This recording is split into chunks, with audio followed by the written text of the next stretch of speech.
सभी साथियों को नमस्कार। आज हम काव्य हेतु को लेकर चर्चा करेंगे। काव्य लक्षण, काव्य प्रयोजन और काव्य हेतु ये तीनों ही काव्य शास्त्र के प्रमुख अंग हैं और हमारे सेकंड ग्रेड और फर्स्ट ग्रेड के सिलेबस में ये टॉपिक लगता है। तो हमें अच्छे से इसके बारे में समझना है, क्या चीज़ है, क्या प्रश्न बन सकते हैं, किस प्रकार के प्रश्न पुराने पेपर्स में आए हैं और हमें उसको किस प्रकार याद रखना है, क्योंकि काव्य शास्त्र का जो मैटर है बड़ा विस्तृत है और इसको लेकर आपको बहुत सारी पुस्तकें मिल जाएगी जहाँ पर जो है काफ़ी डीप और गहरा मैटर, गहरा सामग्री जो है अपन को मिलती है। उसमें से कौन सी सामग्री जो है हमारे पेपर के दृष्टिकोण से महत्वपूर्ण है, हम उस पर चर्चा करेंगे, ठीक है। और मेरे इन नोट्सों में केवल और केवल जो काम की चीज़ें हैं, परीक्षा उपयोगी चीज़ें हैं, उन्हीं को मैंने शामिल किया है। तो मैं कोशिश करूँगा कि आपको इन चीज़ों को अच्छे से स्पष्ट कर सकूं, अच्छे से समझा सकूं, ताकि काव्य हेतु को लेकर आपके दिमाग में, आपके मस्तिष्क में किसी प्रकार का कोई डाउट ना रहे और कोई भी प्रश्न जो है हमारे परीक्षा के दृष्टिकोण से छूटे नहीं, ठीक है। तो अपन स्टार्ट करते हैं आज का अपना टॉपिक, काव्य हेतु। देखो, हेतु का मतलब होता है कारण, कि वे चीज़ें, वे कारण जिसके कारण काव्य की उत्पत्ति हुई है। एक कवि जो है वो कविता लिख रहा है, उसकी उत्पत्ति किन कारकों के द्वारा हुई है, किन कारणों से हुई है, यही काव्य हेतु है। कि काव्य कहाँ से जन्मा, कविता कहाँ से जन्मी। एक कवि जो है कविता लिख रहा है, वो कविता उसके अंदर कहाँ से आई है, उसकी उत्पत्ति कहाँ से हुई है, कैसे हुई है, किन कारकों से हुई है, किन कारणों से हुई है, यही हमारा क्या है, काव्य हेतु है। ठीक, कि काव्य हेतु, काव्य हेतु यानी काव्य की रचना के कारण। जैसा कि मैंने बताया कि रचना के कारण ही वो हमारे काव्य हेतु है, अर्थात वे कारक, वे कारण जिनसे काव्य की रचना या काव्य का सृजन होता है, वही हमारे काव्य हेतु है। काव्य हेतु का सर्वप्रथम विवेचन जो है हमें अग्नि पुराण से मिलता है। पहली बार काव्य हेतु का जो विवेचन है, विवरण है और उसकी जो चर्चा है पहली बार अग्नि पुराण में की गई है, जिसमें प्रतिभा, वेद ज्ञान और लोक व्यवहार, उन अग्नि पुराण में तीन चीज़ों को काव्य का हेतु बताया गया। किन तीन चीज़ों को? प्रतिभा को, वेद ज्ञान को और लोक व्यवहार को। इन तीनों चीज़ों को अपन आगे विस्तृत में समझेंगे कि प्रतिभा क्या है, वेद ज्ञान क्या है और लोक व्यवहार क्या है। लोक व्यवहार यानी कि आपसी व्यवहार और सामाजिकता से जो अपन को चीज़ें प्राप्त होती है, वो लोक व्यवहार के अंतर्गत आती है। वेद ज्ञान वेदों के अध्ययन द्वारा, और प्रतिभा जो विलक्षणता जन्मजात होती है, वो प्रतिभा कहलाती है। ठीक है, इन चीज़ों को अपन विस्तृत में आगे पढ़ेंगे। तो पहली बार जो है काव्य हेतु का विवरण हमें कहाँ मिलता है? तो पहली बार काव्य हेतु का विवरण हमें अग्नि पुराण से मिलता है। ठीक है, उसमें तीन चीज़ों को काव्य के हेतु माना गया, प्रतिभा को, वेद ज्ञान को और लोक व्यवहार को। और इसी को लेकर आगे मुख्य रूप से तीन ही काव्य हेतु माने गए। विद्वानों की चर्चा के बाद में सर्वसम्मति से काव्य के हेतु तीन माने गए। कौन कौन से? प्रतिभा, व्युत्पत्ति और अभ्यास। ये तीन हमारे काव्य हेतु माने गए हैं, प्रतिभा, व्युत्पत्ति और अभ्यास। अब ये तीनों चीज़ें क्या है, इन तीनों को अपन विस्तृत रूप से समझेंगे और इसी से हमारा जो है सारा चैप्टर जो है पूरा स्पष्ट हो जाएगा कि क्या चीज़ काव्य हेतु में है। देखिए, पहला अपन पढ़ते हैं प्रतिभा। प्रतिभा का मतलब है ऐसी विलक्षणता, ऐसे गुण जो हमें हमारे जन्म से प्राप्त हुए हैं, जो स्वतः ही हमारे अंदर मौजूद है, वो कहलाती है प्रतिभा। देखिए कि नए नए अर्थ निकालने वाली विलक्षण बुद्धि। हर एक व्यक्ति प्रतिभाशाली नहीं होता है, कोई व्यक्ति जो है प्रतिभाशाली होता है क्योंकि उनकी बुद्धि जो है विलक्षण होती है। विलक्षण मतलब सबसे अलग होती है। एक होती है सामान्य बुद्धि जो लगभग सभी लोगों में पाई जाती है, एक होती है विलक्षण बौद्धिक क्षमता जो हर एक में नहीं पाई जाती है। रुद्रट ने और मम्मट ने इस प्रतिभा को एक शक्ति माना है कि प्रतिभा जो है वो सामान्य गुण नहीं है, एक प्रकार की शक्ति है जो हर एक को प्राप्त नहीं होती है, कुछ व्यक्तियों को प्राप्त होती है और ये विलक्षण है, मतलब सबसे अलग है। तो रुद्रट क्या कहता है? रुद्रट कहता है कि प्रतिभा जो है एक शक्ति है। रुद्रट ने प्रतिभा को शक्ति माना है और इसके आगे दो भेद किए हैं। वो प्रतिभा के दो भेद करते हैं। क्या भेद करते हैं? एक तो सहजा और एक उत्पाद्या। सहजा का मतलब है जो सहज ही प्राप्त है, जो स्वतः ही हमें प्राप्त है, जो हमें पूर्व जन्म से प्राप्त है, जो हमें जन्म से ही मिली हुई है, वही क्या है? सहजा है, प्रतिभा है। और दूसरा जो प्रतिभा का इन्होंने रूप माना है वह है उत्पाद्या। उत्पाद्या मतलब जिसका हमने उत्पादन किया है, जिसका हमने अर्जन किया है, ठीक है, ऐसी प्रतिभा जो है उत्पाद्या कहलाती है। तो प्रतिभा के दो भाग रुद्रट करते हैं और वो प्रतिभा को शक्ति मानते हैं। दो भाग कौन कौन से उन्होंने किए हैं? पहला तो है सहजा, सहजा यानी कि जो जन्मजात है। दूसरा है उत्पाद्या, उत्पाद्य यानी जो प्रतिभा हम शास्त्र ज्ञान और अभ्यास से विकसित करते हैं वो उत्पाद्या कहलाती है। तो ये अवधारणा जो है प्रतिभा को शक्ति मानकर उसकी दो भाग की अवधारणा जो है ये रुद्रट ने दी है। और कौन कौन से दो भाग किए हैं, ये प्रश्न कई बार आया है कि प्रतिभा के दो भाग रुद्रट ने कौन कौन से किए हैं? तो सहजा और उत्पाद्या, ठीक है। आगे देखिए, फिर आते हैं राजशेखर। राजशेखर भी जो है वो भी प्रतिभा के दो भाग करते हैं। वो कहते हैं कि प्रतिभा दो प्रकार की होती है। कौन कौन सी? पहली है कार्यत्री और दूसरी है भावयत्री। दो प्रतिभाओं का भाग किए हैं राजशेखर ने, कार्यत्री और भावयत्री। कार्यत्री का मतलब है कवि की प्रतिभा, ऐसी प्रतिभा जो कवि में निहित रहती है और जिसके कारण कवि जो है कविताओं की रचना करता है, उनका सृजन करता है। भावयत्री प्रतिभा जो है वो पाठक में निहित रहती है। हर कोई पाठक किसी भी कविता का उस तरीके से अर्थ नहीं कर सकता जो एक सक्षम पाठक कर सकता है, ठीक है। तो उसमें भी, पाठक में भी प्रतिभा का होना आवश्यक है। और पाठक की जो प्रतिभा है वो क्या कहलाती है? वो भावयत्री प्रतिभा कहलाती है। तो राजशेखर जो है प्रतिभा के दो भाग करते हैं, कार्यत्री और भावयत्री। देखिए, कार्यत्री प्रतिभा यह कवि में निहित रहती है, जिसके कारण या जिसके बल पर वह कविता की रचना करता है। इसके भी तीन प्रकार हैं। अब कार्यत्री प्रतिभा जो है, कवि की जो प्रतिभा है, उसके भी आगे राजशेखर ने तीन भाग कर दिए। कौन कौन से? पहला सहजा, जो रुद्रट ने भी किया था। सहजा मतलब जो पूर्व जन्म से हमें प्राप्त है, स्वतः ही सहज रूप से हमें प्राप्त है, वो प्रतिभा जो है सहजा कहलाती है। दूसरी है आहार्या, जिसका हमने आहरण किया है, जिसको हमने उत्पादित किया है, जिसको हमने अर्जन किया है, ऐसी प्रतिभा जो है आहार्या प्रतिभा कहलाती है। और तीसरी प्रतिभा इन्होंने एक और अलग मानी है, जिसका नाम है औपदेशिकी प्रतिभा, यानी कि जो प्रतिभा हमें तंत्र मंत्र आदि अन्य क्रियाओं द्वारा प्राप्त हो, तो वो औपदेशिकी प्रतिभा कहलाती है। तो राजशेखर प्रतिभा के दो भाग करता है, कार्यत्री और भावयत्री, ठीक है। कार्यत्री मतलब कवि की प्रतिभा, ऐसी प्रतिभा जो कवि में निहित रहती है, जिसके बल पर वो कविताओं की रचना करता है।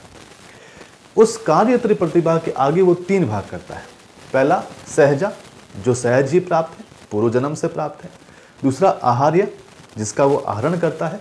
और तीसरा है औपदेशिक, जो तंत्र मंत्र व अन्य क्रियाओं द्वारा उसको प्राप्त होती है। तो ये हो गया पहली प्रतिभा, कार्यत्री प्रतिभा, कवि की प्रतिभा। दूसरी है भावयत्री प्रतिभा। भावयत्री प्रतिभा जो है वो पाठक में नहीं रहती, यह पाठक में होती है, जिसके कारण वह काव्य को समझ पाता है, ठीक है।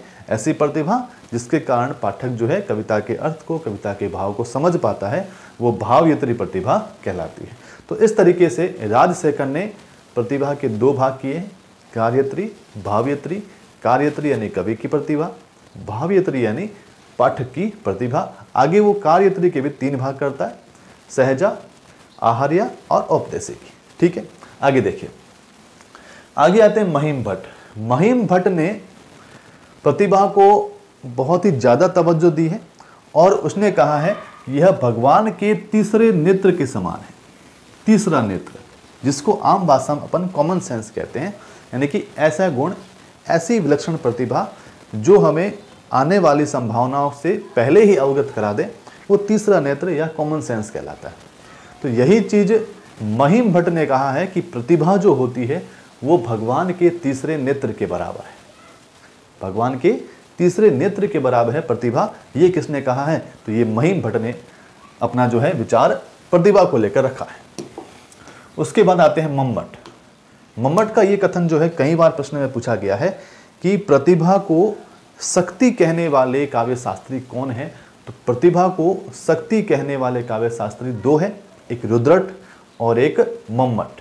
ठीक है, मम्मट बहुत महत्वपूर्ण है, दंडी भी बहुत महत्वपूर्ण है। मम्मट और दंडी के जितने भी कथन हैं, जितनी भी परिभाषाएं हैं, जितने भी उन्होंने विचार रखे हैं, उनको आप अच्छे से याद करें, क्योंकि इन दोनों के प्रश्न जो है हर बार हिंदी की हर एक परीक्षा में आता है, चाहे सेकंड ग्रेड हो, चाहे फर्स्ट ग्रेड हो, चाहे नेट हो, एक आध प्रश्न तो आपको मम्मट और दंडी का मिलेगा ही मिलेगा। तो मम्मट के जितने भी कथन हैं, जितनी भी उनकी अवधारणा है, उसको आप अच्छे से याद करें, क्योंकि ये प्रश्न में पेपर में निश्चित रूप से आती है। तो प्रतिभा को लेकर मम्मट ने क्या कहा है कि मम्मट ने प्रतिभा को शक्ति कहा है, तथा मम्मट और वामन इसे ही कवित्व का बीज कहते हैं। कवित्व का बीज मतलब कविता की उत्पत्ति का बीज जो है वो क्या है, प्रतिभा ही है। ऐसा किसने माना है, मम्मट ने भी माना है, और साथ ही साथ वामन ने भी कहा है कि प्रतिभा ही कविता का क्या है, बीज है, जिसके कारण कविता रूपी पौधे की उत्पत्ति होती है। मम्मट के अनुसार उनका एक कथन आपको याद रखना है, शक्तिः कवितः बीज रूपः संस्कार विशेषः, कि कविता का बीज क्या है, शक्ति है, और शक्ति क्या कहलाती है, प्रतिभा ही है। ठीक है, उन्होंने प्रतिभा को ही क्या कहा है, शक्ति कहा है। तो मम्मट की ये परिभाषा आपको निश्चित रूप से विशेष कर याद रखनी है।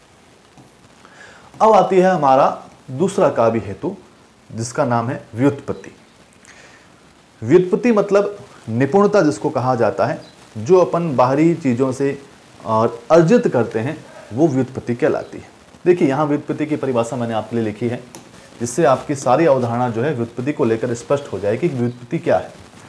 व्युत्पत्ति अर्थात अर्जित ज्ञान से प्राप्त निपुणता, ऐसी निपुणता जो हमें बाहरी ज्ञान से, बाहरी ज्ञान के अर्जन करने से प्राप्त हुई है। बाहरी ज्ञान को अर्जित करने से हमें जो निपुणता प्राप्त हुई है, वही क्या कहलाती है, व्युत्पत्ति कहलाती है। यानी कि जो छंद, अलंकार, श्रुति, स्मृति, पुराण, लोक व्यवहार और शास्त्र आदि के अध्ययन से जो प्राप्त हुई है, वही क्या है, व्युत्पत्ति है। यानी कि ऐसी निपुणता जो हमें विभिन्न प्रकार के शास्त्रीय अध्ययन द्वारा प्राप्त हुई है, वो व्युत्पत्ति कहलाती है। ठीक है, तो दूसरा काव्य हेतु है व्युत्पत्ति। पहला प्रतिभा, दूसरा व्युत्पत्ति। प्रतिभा आमतौर पर जन्मजात होती है, सहजा होती है, और व्युत्पत्ति जो है वो हमें बाहरी ज्ञान यानी कि बाहरी शास्त्रीय अध्ययन से प्राप्त होती है, जिसको कई विद्वानों ने निपुणता भी कहा है। व्युत्पत्ति दो प्रकार की है। पहली शास्त्रीय व्युत्पत्ति, यानी कि जो हमें शास्त्रों के अध्ययन करने से निपुणता प्राप्त हुई है, जो व्युत्पत्ति प्राप्त हुई है, वो शास्त्रीय व्युत्पत्ति। दूसरा है लौकिक। लौकिक मतलब जो बाहरी ज्ञान से, लोक व्यवहार के ज्ञान से, सामाजिक जो हमारी गतिविधियां हैं, उससे हमें जो ज्ञान प्राप्त हुआ है, जो हमने ज्ञान का अर्जन किया है, वो क्या है, वो लौकिक व्युत्पत्ति कहलाती है, लौकिक निपुणता कहलाती है। तो दूसरा हमारा जो काव्य हेतु है वो है व्युत्पत्ति। व्युत्पत्ति का मतलब होता है बाहरी ज्ञान से, बाहरी ज्ञान के अर्जन से जो प्राप्त निपुणता है, वो हमारी व्युत्पत्ति है। उसके बाद मम्मट का एक कथन है व्युत्पत्ति को लेकर, जो हमें विशेषकर याद रखना है। मम्मट ने व्युत्पत्ति को निपुणता नाम दिया है। हमने अभी जो निपुणता शब्द का प्रयोग किया व्युत्पत्ति के लिए, वो निपुणता शब्द जो है मम्मट का है। मम्मट ने प्रतिभा को शक्ति माना है और व्युत्पत्ति को क्या माना है, निपुणता माना है। ठीक है, तो मम्मट ने व्युत्पत्ति को निपुणता का नाम दिया है। वहीं आचार्य मंगल, बहुत ही महत्वपूर्ण फैक्ट है ये, कि आचार्य मंगल व्युत्पत्ति को प्रतिभा से भी श्रेष्ठ मानते हैं। आमतौर पर सभी काव्य शास्त्रियों ने प्रमुख काव्य हेतु जो है, सबसे श्रेष्ठ काव्य हेतु जो है, प्रतिभा को माना है, कि प्रतिभा ही काव्य का बीज है। ऐसा वामन ने भी कहा है, और मम्मट ने भी कहा है, दंडी ने भी कहा है, लगभग सभी ने जो है प्रतिभा को श्रेष्ठ माना है। लेकिन आचार्य मंगल ये कहते हैं कि प्रतिभा इतनी श्रेष्ठ नहीं है जितनी की निपुणता, जितनी की व्युत्पत्ति श्रेष्ठ है। ठीक है, तो व्युत्पत्ति को प्रतिभा से भी श्रेष्ठ मानने वाला कौन है, आचार्य मंगल है। ये अपन को याद रखना है। तीसरा हमारा काव्य हेतु है वो है अभ्यास। अभ्यास मतलब किसी भी काम को बार बार करना, उसकी पुनरावृत्ति करना, जिससे हम उस काम में निपुण हो जाते हैं, दक्ष हो जाते हैं, यही अभ्यास कहलाता है। तो तीसरा हमारा काव्य हेतु जो है वो है अभ्यास, यानी कि निरंतर काव्य रचना करते रहना ही अभ्यास है। और आचार्य दंडी अभ्यास को ही मुख्य मानते हैं। आचार्य दंडी जो है वो प्रतिभा और निपुणता को उतनी तवज्जो नहीं देते हैं जितनी कि वो अभ्यास को तवज्जो देते हैं कि अभ्यास ही क्या है, महत्वपूर्ण है। प्रतिभा से भी और व्युत्पत्ति से भी अभ्यास जो है वो अधिक कारगर है, अधिक महत्वपूर्ण है, प्रमुख काव्य हेतु है। किसने माना है? दंडी ने जो है प्रमुख काव्य हेतु अभ्यास को माना है। तो इस प्रकार से हमारे 3 काव्य हेतु हैं, प्रतिभा, व्युत्पत्ति और अभ्यास। इन तीनों को हमने विस्तृत रूप से समझा। उसके बाद अब इन तीनों को लेकर विभिन्न जो काव्य शास्त्री है उनके अलग अलग मत है, जहां से सीधा प्रश्न आता है। प्रश्न यहां से अधिकतर बनता है कि प्रतिभा को किसने श्रेष्ठ माना है, अभ्यास को किसने श्रेष्ठ माना है, काव्य हेतु को लेकर विभिन्न काव्य शास्त्रों ने अपने क्या क्या मत दिए हैं, उनका कौन सा कथन है कि ये फलाना जो कथन है ये किसका है। इस प्रकार के प्रश्न हम देखते हैं कि हमारे परीक्षा में बहुत ज़्यादा आते हैं। ठीक है, तो इनको अपन को अच्छे से पढ़ना है। अब आप देख रहे होंगे कि मेरे नोट्सों में कोई किसी प्रकार का फालतू फैक्ट नहीं है, सारी चीज़ें एग्जाम में आने लायक है, पॉइंट टू पॉइंट चीज़ें हैं। एक भी जो है निरर्थक चीज़ यहाँ आपको मिलने वाली नहीं है। जो चीज़ें हमारी परीक्षा में बार बार बनती है उन्हीं का मैंने जो है संकलन किया है। ठीक है, अब देखिए काव्य हेतु को लेकर विभिन्न विद्वानों के जो मत हैं वो इस प्रकार है। पहला आपको याद रखना है कि भामह ने केवल प्रतिभा को काव्य हेतु माना है। आचार्य भामह कहते हैं कि केवल एक ही काव्य हेतु है और वो क्या है, प्रतिभा।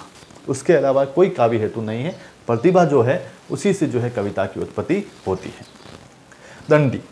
दंडी प्रतिभा, प्रचुर अध्ययन और अभ्यास को काव्य हेतु मानते हैं। उन्होंने निपुणता की जगह एक और शब्द, व्युत्पत्ति की जगह एक और शब्द प्रयोग किया है, वो है प्रचुर अध्ययन। जितना अध्ययन आप करेंगे उतना आपकी जो है कवित्व की क्षमता है वो निखरती जाएगी। तो दंडी ये कहता है कि 3 काव्य हेतु है, प्रतिभा, प्रचुर अध्ययन और अभ्यास। दंडी का एक कथन है जो बार बार परीक्षा में पूछा जाता है, अपन को याद रखना है काव्य हेतु को लेकर कि नैसर्गिकी ज प्रतिभा श्रुत च बहु निर्मला। ठीक है, ये दंडी का कथन बार बार पूछा जाता है, इसको हमें याद रखना है। वामन ने प्रतिभा को कवित्व का बीज माना है। हमने पहले भी पढ़ा था कि मम्मट और वामन जो है कवित्व का बीज किसको मानते हैं, प्रतिभा को मानते हैं कि प्रतिभा के कारण ही कवित्व की उत्पत्ति हुई है। और ये परिभाषा भी जो है बीजत्व की, ये किसने दी है, ये वामन ने दी है कि कवित्व बीजम प्रतिभान कविष्यः बीजम, कि प्रतिभा ही जो है वो कवि की कवित्व का क्या है, बीज है। ये किसने कहा है, वामन ने कहा है। तथा लोक व्यवहार, व्युत्पत्ति और प्रकीर्ण यानी कि काव्य परिचय को काव्य का हेतु माना है। तो ये 3 काव्य हेतु जो है, लोक यानी कि लोक व्यवहार, विद्या यानी कि व्युत्पत्ति और प्रकीर्ण यानी कि काव्य का परिचय, इन तीनों को काव्य हेतु किसने माना है, तो इन तीनों को काव्य हेतु आचार्य वामन मानते हैं। वामन एक और परिभाषा देते हैं जो कई बार हमारी परीक्षा में पूछी गई है कि लोको विद्या प्रकीर्णशः काव्यांगनी। जो हमने पूर्व ऊपर पढ़ा कि लोक व्यवहार, विद्या और प्रकीर्ण ही क्या है, काव्य के अंग है, काव्य के हेतु है। यहाँ वामन ने काव्य हेतु के लिए काव्यांग शब्द का प्रयोग किया है। ठीक है, जगन्नाथ और वाग्भट ने भी केवल प्रतिभा को काव्य का हेतु माना है। केवल प्रतिभा को काव्य का हेतु मानने वाले 2 और काव्य शास्त्री है। कौन कौन है, एक तो है जगन्नाथ, ठीक है, और एक है वाग्भट। ये कहते हैं कि एक ही काव्य का हेतु है और वो है प्रतिभा। और उसके बाद बाकी जो काव्य हेतु है, एक तो है व्युत्पत्ति और एक अभ्यास, ये वास्तव में अलग काव्य हेतु नहीं है, ये वास्तव में प्रतिभा के ही हेतु है। ठीक है, प्रतिभा जो उत्पन्न हुई है वो इन दोनों से उत्पन्न हुई है। तो व्युत्पत्ति और अभ्यास को प्रतिभा का काव्य हेतु मान लिया है, किसने, जगन्नाथ और वाग्भट ने। अच्छा फैक्ट है, महत्वपूर्ण तथ्य है, हमें याद रखना है कि जगन्नाथ और वाग्भट ने केवल प्रतिभा को माना है और साथ ही साथ अभ्यास और व्युत्पत्ति को इन्होंने प्रतिभा का काव्य हेतु मान लिया है। ठीक है, तो इस चीज को हमें विशेषकर याद रखना है। उसके बाद हमने बात की थी कि मम्मट ने प्रतिभा को क्या मान लिया है, शक्ति मान लिया है। ठीक है, और व्युत्पत्ति को क्या माना है, निपुणता माना है। कि मम्मट ने शक्ति, निपुणता और अभ्यास को काव्य हेतु माना है, जहां इन्होंने प्रतिभा को क्या बोला है, शक्ति बोला है, और व्युत्पत्ति को क्या बोला है, निपुणता कहा है। इसके बारे में हमने पूर्व में चर्चा की थी। वो कहते हैं शक्तिर निपुणता लोक शास्त्र है काव्याद वेक्षणात्र। ठीक है, कि शक्ति निपुणता लोक शास्त्र ही क्या है, काव्य के हेतु है। ऐसा किसने माना है, मम्मट ने माना है। राजशेखर ने समाधि, थोड़ा सा अलग, प्रतिभा को उन्होंने समाधि कहा है। समाधि यानी कि एकाग्रता और अभ्यास से उत्पन्न शक्ति को एकमात्र काव्य हेतु माना है। उन्होंने कहा काव्य की उत्पत्ति जो है वो एक प्रकार की शक्ति से होती है, और वो शक्ति हमें कहाँ से उत्पन्न होती है, वो शक्ति हमें कहाँ से प्राप्त होती है, तो वो समाधि से और अभ्यास से प्राप्त होती है। वही शक्ति क्या है, काव्य का हेतु है। ये किसने कहा है, ये राजशेखर ने बताया है।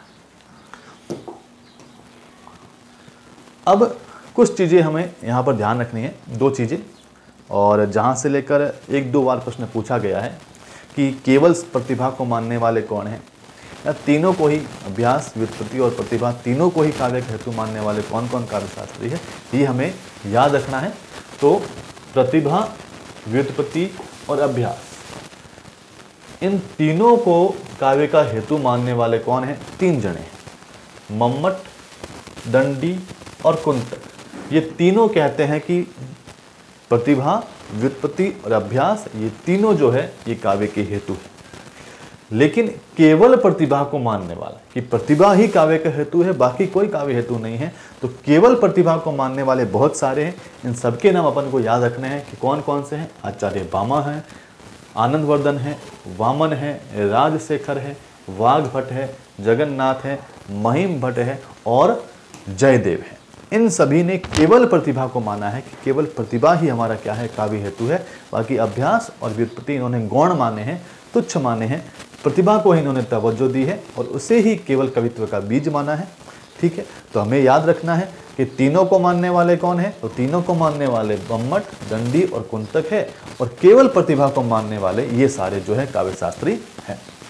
तो इस तरीके से हमने आज काव्य हेतु को लेकर चर्चा की कि काव्य हेतु क्या है, यानी काव्य हेतु काव्य की उत्पत्ति के कारण, जहाँ से कविता की उत्पत्ति हो रही। कौन कौन से काव्य हेतु है, तो तीन काव्य हेतु है, प्रतिभा, अभ्यास और व्युत्पत्ति। फिर उसको लेकर विभिन्न विद्वानों ने अपने जो मत दिए हैं उसके बारे में हमने चर्चा की, उसको हमने देखा किस प्रकार के प्रश्न बन सकते हैं। तो मैं आपको बता दूं कि अधिकतर प्रश्न जो है कथनों में से आते हैं कि ये कथन किस काव्यशास्त्री का है, प्रतिभा को मुख्य मानने वाले कौन हैं, प्रतिभा को शक्ति किसने कहा है। ठीक है, इस प्रकार के प्रश्न काव्य हेतु से पूछे गए हैं। तो हमें उन प्रश्नों को ध्यान में रखते हुए अपनी तैयारी करनी है, और एक प्रश्न अवश्य रूप से हमारे सेकेंड ग्रेड में और फर्स्ट ग्रेड में ज़रूर आएगा काव्य हेतु को लेकर। तो जहाँ तक मुझे आशा है कि इस नोट से प्रश्न बाहर नहीं जाना चाहिए। ठीक है, और इसको आप अच्छे से अध्ययन करें। ये नोट्स मेरी बुक से लिए गए हैं, और जिसका नाम है निर्मोही के नोट्स काव्य शास्त्र, जिसका लिंक मैं इस वीडियो के डिस्क्रिप्शन बॉक्स में डाल दूंगा। वो बुक्स आप अमेजोन पर और अपना बुक स्टोर नामक एक ऑनलाइन स्टोर है बुक का, वहाँ से भी आप खरीद सकते हैं। ठीक है, आप सीधा मेरे द्वारा भी ऑर्डर कर सकते हैं। तो ज़रूर पढ़ें, अच्छी बुक है। और कोई भी किसी प्रकार का प्रश्न आपके दिमाग में हो काव्य हेतु को लेकर, तैयारी को लेकर, आपकी first grade, second grade Hindi को लेकर, तो आप बेझिझक मुझे मैसेज करें, मुझे कॉल करें। जहाँ तक मेरा सामर्थ्य होगा मैं आपकी सहायता करने की पूरी कोशिश करूँगा। ठीक है, ये मेरा सौभाग्य होगा कि मैं किसी बंदे की तैयारी में सहयोग कर सकूँ। ठीक है, आपने हमें समय दिया, उसके लिए बहुत बहुत धन्यवाद।